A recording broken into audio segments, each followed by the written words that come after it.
I was working on Oz, and I got a call from my agent. They're doing a show called Sopranos, and you know the actors are all talking to each other. A lot of my friends are actors, and I'd heard of it very peripherally, and I thought it was about singers. I never really thought much about it. And they said you have an audition for this thing called Sopranos. I just thought, well, I read it, and I thought I know exactly who this woman is, and I know I'll never get this part because I know who gets cast in these Italian American women roles, and it's not me.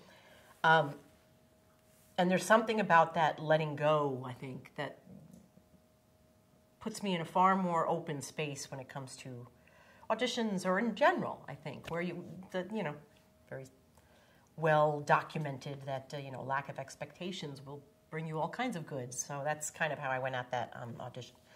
I went in, I did the audition, I did a scene that they had given me, and then David Chase, who was there, gave me another scene on the spot, which I was completely happy to do.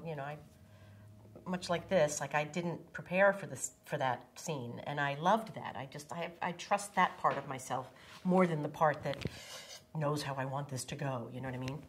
And I left, and I thought, oh, it was fun. And then the next day they called and said that I got it, which was unbelievable to me. And it's only since then that I have heard over the years, like how long they had been looking, how many people were very close to getting it, how many times the show had been to other networks, and who was going to play Tony originally. I mean, luckily I didn't know any of that. I just knew I already had Oz, so I didn't necessarily have to get this job to be okay.